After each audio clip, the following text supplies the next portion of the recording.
What's going on, everyone? Welcome back to an episode of Everyone Wants to Be Like Mike. I'm your host, Mike. This fantasy basketball podcast is introduced to you by Notorious Radio 718. Please subscribe to our YouTube channel, all our social media outlets, comment, share, whatever the case may be. We love all our fans. We love you guys watching, and we are appreciate you guys watching every single time. All right. Today, I want to get into a couple, just minuscule things before the season starts. Let's start talking about the NBA power rankings, player power rankings, etc. So I want to start off with, the number, the top five players in the NBA. So there's a lot of controversy between this. Is Jokic number one? Is Giannis number one? Is Steph number one? I kind of put it in. I did a little bit of my own research and a little bit of my own opinions, but I put my rankings in a way where I think it makes a little bit more sense. So if you agree with me, great, comment. If you disagree, great, comment. I'll love to hear what you guys have to say once again, and I'll definitely get back to everything you guys are sharing. All right. First, I'm gonna start off with, and everybody's gonna think I'm gonna start off with number one, the Joker Jokic, but I'm not. All right. I'm gonna start off with my number one favorite is gonna be Giannis this year. All right. This guy is really, how can you say, there's no other player in the league that could play at such a high rate like Giannis on both ends of the field. Meaning, there's no way that there's no other player in the league that could just impact the game on both ends of the floor, offensively and defensively, like Giannis can. It's really incredible what the man could do. All right, he is an explosive player, and you know what the thing is about him? After getting his first Finals MVP, first of all, he went for scoring title averages of 29.9 points. He was third. That's the third in the NBA. Okay, while grabbing 11.6 rebounds, 5.8 assists with 1.1 steals and 1.4 blocks a game. Okay, those numbers are ridiculous, ridiculous. All right, and not to mention that he's averaging double double a game. He's going for a double double and basically 6 assists a game and a block and a steal. All right, that's absolutely incredible. And you know what the thing is about him? Find me another player that could just explode when need be to drop 30 or 40 points a game. Find me a player that could just tune everything out, go from 0 to 100 like that, like Giannis can right now. All right, I don't think you could find me anybody that could do that. And that's the honest truth. Giannis is just he's just so dominative when it comes down to the game. He's unbelievable from I mean compared to there's and there's plenty of players that I love. Luka's an amazing explosive player, dominates the game. All right, same thing goes for Embiid, and same thing goes for Jokic. But the way that Giannis does things is just incredible. And you know what the thing is? Every single year he betters his game one way or another. A couple of years ago he bettered his passing rate. Then we were all complaining about his shot selection and his shot percentages. He also brought that up. All right. He's absolutely amazing. And even with Middleton out last year during the second round of the playoffs, okay, Giannis and the Bucks extended. What was it? I'm sorry, 1 second. No, that was it was the Eastern Conference Finals, and Giannis extended the game series to 7 games against Boston by himself. I mean, not literally, but he was scoring 30 to 40 points a game. Right? He was amazing. So when Giannis says, you know what, I'm going in there, it's done. It really is done. Like he's going in there, he's gonna dominate, and everybody knows he's gonna do that. That's why I love him, and he really is the Greek freak. He explodes. He's amazing. All right. And I'm just curious to what part of his game he's playing, well, that he bettered and he plans on bettering throughout this whole entire season, right? Is it going to be his defense? Is it going to be his overall, I don't know, shot selection, percentages? We don't know, okay? And honestly, over the years, he became, like I said, a better passer. Became one of the most unstoppable players on the paint on the paint, and it's honestly incredible to see somebody like him who during his rookie year was unknown, okay, and so on and so forth, and just do amazing. All right, and he has very very high chances, and the Bucks have very high chances of winning the championship this coming upcoming year. They are favorites. So with Middleton most likely back this year, all right, we'll get into that. Right. Uh, I mean, listen,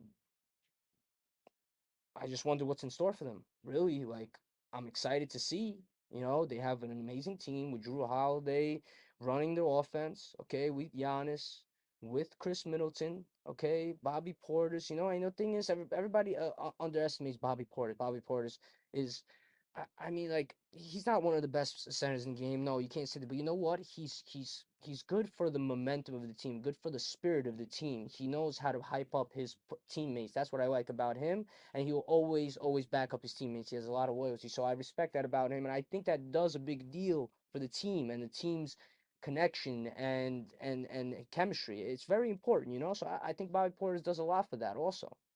You know, their rookie from last year, Jordan Nwora. I mean, Nwora was pretty impressive for a person that is on a team stacked full of superstars, and on top of that, was just showing glimpse of him being a great player.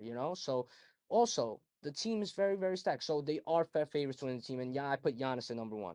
At number two, I'm gonna move on, and obviously it's gonna be Jokic. Okay, even though even though he averaged 31 points, 13.2 rebounds, and 5.8 assists, couldn't even get past the first round of the playoffs last year. Granted, they were without MPJ and they were without Jamal Murray, and they were going up against Golden State. So I could see where that they obviously they lost, but you know it doesn't matter. Jokic still got back-to-back MVP awards, and for good reason. And he's only the 13th player in NBA history to do that, by the way. Okay? So just so everybody knows, that's very impressive. Very impressive, okay? He's the first player to average 25 points, 13 rebounds, and 7 assists in a season. All right? And first to lead his team in points, rebounds, assists, steals, blocks, and field goal percentage. Okay? That's quite amazing also. So he has a lot of milestones. And another milestone we're talking about. He collected 19 triple doubles in a season, and is I think that's the most by a center since Will Chamberlain. You might want to fact check me on that, but I really 99% true. I believe so. All right. And with the whole team back this year, 100%, the question is he still possible for him to finish at first? That's why I moved him down to second. Okay, that's the truth behind it. But he still can, in my opinion. He still can. In the last season, he was double teamed 191 times on post ups, which is the most in the league, by the way. All right, and yet he still managed to dominate the way he did. All right. So he's still an incredible player. Now with Jamal Murray back, who's an impressive offensive player, okay, and a superstar, right? MPJ back, he's a youth and he's amazing on offense. On offense, also, they're not gonna have enough time. Team's not gonna have enough time to double team Jokic so often as they did last year, because Jokic was the only dominant force on the team last year. That's why he was double teamed so much. Now he's gonna have a lot more open. I wouldn't say open looks, but he's not gonna be double teamed. If they handle a double team 191 times in the last season, he could definitely handle one player, and I think that might bring his averages up. So that's also a common sense type of theory or way of thinking about it. You know, and let's not forget about the additions of Bruce Brown, great defensive player, Contavious Caldwell Pope, also great wing, great shooter. So I mean, there's a lot to be favored there now. They are going to be one of the top teams in the West. It's 100%. And I see Jokic, if not finishing first, like I said, he's going to finish second. All right. And on top of that, let's not forget that if he gets another MVP this year, he's gonna be it's gonna be a three-peat MVP for him, and he's the only other players to ever do it. I think Larry Bird, Will Chamberlain, and Bill Russell. That's it. Okay, centers to ever do it. So that's again very impressive. He would be going down with legends, legends. All right. Uh, and Jokic also emphasized the other day that he wants to be the type of player Tim Duncan was. the type of leader Tim Duncan was, but he also emphasized how much he understands that in order to be like Tim Duncan, he has to win a championship. He is not under any misunderstanding about his position in the league. He knows he needs to win that ring, and honestly, I really hope he does one day. I really do. Okay, he's a great player. He's respectable. He deserves it, no doubt about it. Moving on to another player that really deserves it, and another player who's very impressive, another European player, my man Luka Doncic. All right, he's already cemented himself as a top tier superstar, and there's no question about that. No question about that. Okay, he was an MVP candidate, and it was the only All Star last year on the Dallas team to begin with. All right, and made it to the Western Conference Finals and lost 4-3 to the Warriors, the champs, the champs. All right. So that shows you a lot about Luka Doncic. Now, of course, it shows about a lot about the rest of the team, but Luka led that team. What he did during the playoffs was absolutely amazing against the Suns in Game 7. He just completely took over. Not to mention, he totaled, I think, yeah, he totaled the same exact amount of points as the whole entire Phoenix team in the first half. That's incredible. The guy, so when we're talking about explosive, when the guy wants to explode, he's going to take over. Luka, amazing. And honestly, I have no doubts about him. He's definitely going to be one of the best players, in years to come. He's not even at his prime yet. So we got a lot of good things to see from him. All right. During the players last year, he led Dallas in points, rebounds, and assists 10 times during the playoffs. Okay. That's the most ever in a single postseason.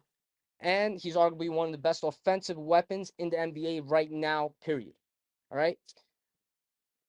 I guess he's gonna go for the scoring title. He's a threat to go for the scoring title by the end of his years and the assist title as well. All right. There's just so much progression that I see in him. I'm really happy to see him where he is, and I think he got not nodded on MVP. He was fourth, fifth, and sixth nod MVP for the last 3 years, respectively. So he was fourth in line by votes 3 years ago, fifth 2 years ago, and sixth last year. So again, if he gets an MVP nod, he's there. He's there, guys. He's there. He's a superstar. He's an all-star. He's a top five player. No arguing about it. And the way he plays is the savvy European play. Like it's just amazing. And I could see what Dirk Nowitzki, for example, sees in him. You know what I mean? He is really incredible. Right? Really incredible. All right. Now with Jalen Brunson gone, there's not gonna be much many. He's not gonna have a duo going on. Yeah, maybe Christian Wood is gonna make up for the scoring of Jalen Brunson because he was their second best player. Okay, last year. Now he's gone to the Knicks. All right. Christian Wood's gonna make it up. Maybe Hardaway's gonna make up those the points, but it doesn't really matter. Point is, I think Luka can handle it, and I think that the Mavs are gonna be a top four Western Conference team this year again. All right, and they're honestly incredible. So I have nothing to say about the guy other than I wouldn't be surprised if he finished in the top two to one. It's possible. But the only worry really is just hope he stays healthy. That's the most important thing. He needs to stay healthy. And the same goes for our next guy we're going to talk about, my man Joel Embiid, okay? He led the league in scoring last year, okay, for the first time in his career with an average of 30.6 points a game. He's the first center since Shaq to lead the league in scoring, okay, since 1999. So the first center since Shaq, 1999. That's impressive, all right? To be in the same conversation as Shaq in general is just impressive, all right? Not to mention he finished second behind Jokic of MVP 2 years in a row. All right, and as long as he stays healthy, which is the only concern, like I just said, he'll have no issue cracking that top five, maybe cracking top two, three also. So the possibilities varies, you know what I mean? So we'll see what happens. We'll see what happens. And fifth, obviously Steph Curry. I'm not gonna get too much into when we spoke about it or spoke about what I think about him. He's definitely the best shooter of all time. My personal opinion. He led the Warriors to their four championships in 6 years. Finally got the Finals MVP, so there's nothing anybody can say about him in any type of respect whatsoever. He's in the GOAT conversation. We're just going to end it there, and that is it. All right. Sixth is LeBron James. Also spoke about him. All right. I don't know why he's ranked six, in my personal opinion. All right. I think Anthony Davis should be ranked higher than him. All right. He's not going to be. Listen, it's LeBron James. Yes, he's amazing. It's his 20th year. Agreed. All right.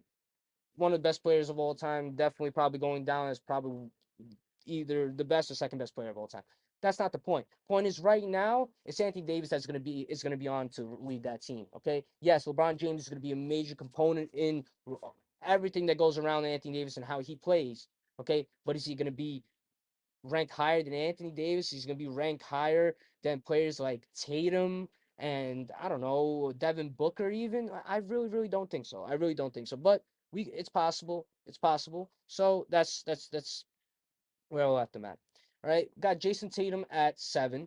All right, he's incredible. All right, for obvious reasons. Last year he had a little bit of a shaky start. All right, with his percentages, and now we kind of know why. He was telling you about us about his fractured wrist and so on and so forth.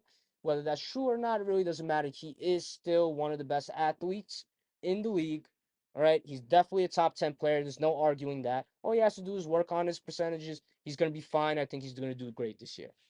All right, let's move on to Kevin Durant. Now, Kevin Durant is kind of low on this list for me. I put him at 8th because I just haven't seen what he could really do yet. You know, I really do think he could finish in that top 5. I do. It's possible. It's really, really highly likely, actually. But I just want to see how they play together. That's the most important thing. All right. That's what I want to see. I just want to see how they play together, and maybe that's going to change, and so on and so forth. But for now, I'm going to leave Kevin Durant at 8 just because we don't know. We just don't know. Kevin Durant is one of the most lethal shooters in the game, one of the most lethal players. We all know that. But we got to see how they're all going to mesh. Kyrie Irving likes to be a ball handler. He likes to hog the ball. Kevin Durant likes to shoot. Ben Simmons likes to have the ball in his hand too. So I want to see how they're all gonna mesh. I want to see how that works. At least they're all in agreement, all right, which is a great thing. All right, Ben Simmons is back to health, so he's gonna be back. So at least they're all in agreement that they want to win, they want to play together, and that's the most important thing. Let's see if the chemistry is there. I'm gonna move on to the ninth pick. All right, and I'm telling you now, the ninth pick that I'm gonna name right now, John Moran. That's ESPN ranking, and I totally disagree with that. Me personally, I do not see John Moran as being a top 10 asset this year. I just don't. All right, everybody thinks so highly of him. I might be a little bit low on him. Maybe I'm wrong. It's possible. All right, these are predictions at the end of the day, but how do you not put LaMelo Ball in that conversation then? How do you not put Harden in that conversation then? It just doesn't make sense. If it was I were to pick the person to go at ninth, I'll put Harden there. That's the truth. Not John Morant. You tell me you would draft John Morant in your fantasy basketball league before James Harden? Really? Like, really think about it. You know what I mean? And even LaMelo Ball, some will say they will, but LaMelo Ball is gonna have just open reign to do whatever he wants this year with Charlotte. So fantasy basketball wise, just don't see it again. So Morant's there for me. It's either Lamelo or Harden. All right. And at 10th, I'm gonna put Devin Booker. All right. Or whoever didn't make the ninth. All right. So again, Devin Booker, amazing player. I see him doing amazing this year. He got his duo, obviously him and Chris Paul. They got an amazing team surrounding him. Mikal Bridges, great defense. Ayton, he's definitely gonna pick up his game. I think they're going to do great. They're going to be a top 4 seed again this year. I think it's going to be the Warriors. I think it's going to be the Lakers. I think it's going to be the Mavs, and I think it's going to be the Suns this year. My personal opinion. Again, maybe I'm wrong. Comment if you disagree. I would love to answer any questions or have any discussions with anybody. All right, that's my top 10. All right, I'm going to move on and just let's talk about that real quick. Out of the 5 players just now, top 5 players I named, four, the top 4 are European players. How impressive is that? When was the last time you seen something like that? All right. Hasn't been for a long time. I don't think maybe that's ever happened, to be honest. All right. I'm not sure, but it doesn't seem like there has. And on top of that, look at it. The European players are coming in. They're coming in and they're really making an impact on the NBA, and that's great.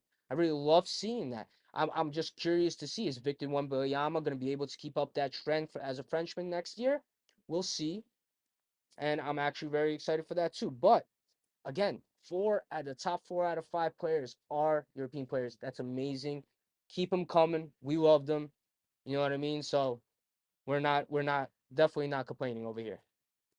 Let's talk about some recent injuries, all right? We spoke about Robert Williams. I want to let everybody know he had a successful arthroscopic left knee surgery, all right? Like I said during my podcast last week, I specifically said he's not going to be back 4 to 6 weeks into the season. It's just not happening. They're claiming he's going to be back 8 to 12 weeks now. Season starts in 3 weeks. So what did I say? He's going to be back 6 to 9 weeks by that timetable. Understand? So, like I said, he's gonna be gone for a little while, for 2 months. All right, and they're gonna need some centers. So going after LaMarcus Aldridge, going after Dwight Howard, going after even Blake Griffin, whatever the case may be, it would be a smart idea. All right. So let's hope they do that, and let's hope they figure it out because they're a competing team, and I really don't want to see them fall short on defense. And I just I respect Boston's game really, and I love Doc Rivers truly. Marcus Fultz just suffered a fractured big toe. Okay, and everybody had this like, I don't know if it's a misconception. You could say misconception would mean that it's complete fact. All right, and but it's not. It's my opinion. To start, everybody was saying that Marcus Fultz was going to start a point guard this year. I don't see it. I don't see why they would ever start Markel Fultz. He didn't play for a very long time. He only got back in last season, and it just wouldn't make sense. It would make sense to play Cole Anthony in the beginning, all right? Maybe gradually get Markel Fultz in there, but now I don't think that's going to make a difference, all right? Now it's going to be Jalen Suggs that's going to be up for that second seater, and playing next to players like Paolo, and you want to play these players to develop. You understand? So and Franz. So why would you play another rookie next to him like Markel Fultz? Like you could call him a rookie or sophomore, whatever you want. He's been in the league for 4 years, yes, but he hasn't played for like what 2 years. You know what I mean? So why would you ever do that? It doesn't make any sense. I would put Cole Anthony at point guard position and let them play, let them develop. Let Franz develop, amazing player. All right, let Paolo develop. You know what I mean? Why would anybody think that Marco Fultz is going to be starting center? I just personally disagree with that. That's everybody has their own opinion. But again, another Orlando guy, Jonathan Isaac. Guys, can anybody tell me what's going on with him? The guy's been gone 2 full years. I mean, he played like a game, what, or two last year.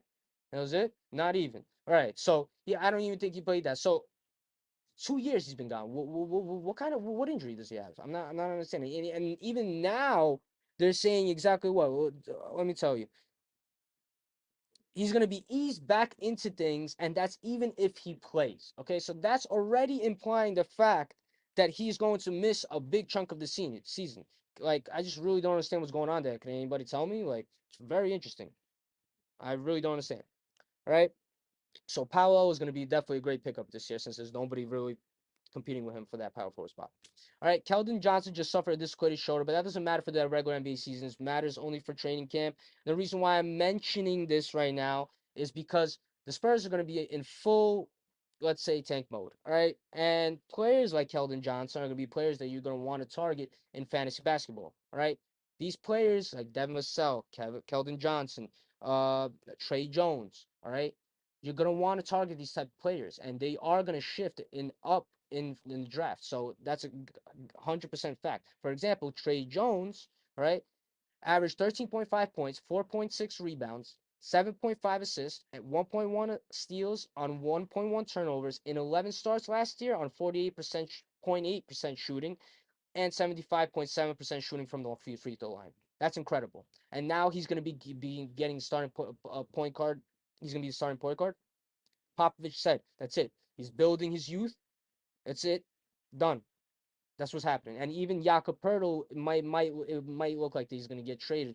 Might even get traded back to his old team, the Raps. And it would make a lot of sense for the Raps to do so also because Jakob Poeltl also was a great center last year, right? And they need that right now. They the only person they could put a center position that's actually good is Pascal. Okay, and that's what it was looking is gonna look. That's what it's looking like right now. But Pascal's real position is power forward. So getting Jakob Poeltl, very smart for the Raptors, and I don't even see Jakob is playing that much if Popovich is going to be developing the youngins. That's just honest truth. So be careful on draft day with him. All right. I'm sorry. Give me a second. Oh, there we go. So I want to talk about Jaron Jackson Jr. real quick. All right. He just came out with a statement saying that he believes that he's going to beat his 4 to 6 month timetable. All right. First of all, let me give you a number one rule of thumb when it comes down to players talking about their injuries. Do not trust players when they tell you they're going to be coming back or they're going to be coming back sooner than they're supposed to. Blah blah. It is not up to them. Okay. They need to be cleared by the medical team, by the doctors before they can play, so they can say whatever they want. All right. Even if he cracks that three month, let's say 4 month timetable, right? Even so, all right, if you are reaching for him in the sixth or seventh round, please, I'm telling you, please don't. Just don't. All right, that means he's going to be gone more than half the season probably, and there's no way he's going to make up that value for you. He's just not going to do it. If you could get him in the eighth, ninth, probably impossible, but even 10th round, do that. I would do that 100%, but you're probably not going to be able to. People are going to be getting him in the 6th or 7th round. I just don't see it. I don't know why. Let them do it. Just you don't do it. All right, trust me on this. All right, big men, when they got serious leg injuries, trust me, they're not coming back based on what they say. That's a fact. All right, moving on. If anything, draft a person, Brandon Clark. That's maybe not 6th, 7th. You'll probably be able to get him at 8th, 9th. But Brandon Clark is great power forward, and he's going to be playing great. And I think he's going to be putting up those power forward numbers, maybe even a double-double a game. He's going to be great. So, sorry about that. Definitely take a look at him. If you like him, draft him. I might be even targeting him on draft day. Who knows? All right. So it seems like Lonzo will be out for, well, is expected to be out for the whole season. Now, I don't know exactly what's going on with his injury, but he did release a statement, Lonzo himself, that he cannot run, he can hardly walk, and he definitely cannot play basketball. If he's at that point right now, that means that I really don't see him coming back this year, and that means that a player like Ayo Dosunmu or Alex Caruso, which I don't think is gonna be Alex Caruso, Ayo Dosunmu is probably gonna be the factor here. I think he's gonna take over a point guard position, and if not, let's not forget, all right, it's also very possible that my man Zach LaVine starts at point guard. All right, he is healthy.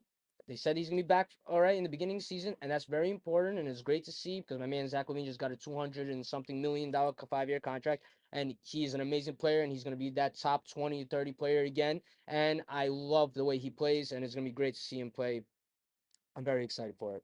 All right, let's talk about my man Dame here. Okay, Chauncey Billups just released a statement that he's going to be playing 32 to 34 minutes a game. That means that my man is back. All right. Dame might not be a championship player. He might not be, but he is an all-star. He's amazing. He's one of my favorite players. I love his loyalty. I have his love for the game. And it just proves he literally said, I want to play 40 minutes. All right. That's what he told the coach. It's not going to happen, but that's what he said. All right. And there's so much respect for that guy. I just have so much respect for that guy. I want to see him win. I want to see him succeed. But even knowing that he's not going to win a championship with Portland, he's sticking around. He's going to play his best. And that is what you got to respect. The love of the game. I keep saying that. The love of the game. That's what the most important thing is.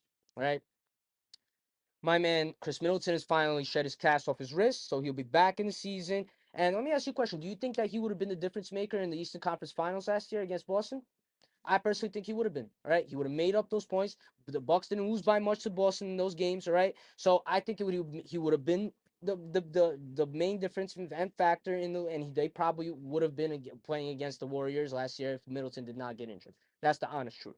All right, I love Boston, but that is the honest truth. Like I said, you cannot, the fact that I love Boston, you still got to respect success at the end of the day. And Chris Middleton and Drew Holiday and Giannis have proven over and over again their success rate is unbelievable. All right. Leandro Ball's getting a training camp contract to play with his brother in Charlotte. I don't know how to see how that's gonna work out. I just wanted to mention it. Maybe he gets an extension. I don't think so. I don't know how that's gonna work out. We'll see. Comment about that. I'd love to hear your comments. All right. Thank you for watching it. Another episode of Everybody Wants to Be Like Mike, everyone. And I really, really appreciate it. We all do over here at Notorious. We love you. Thank you very much. And see you next week.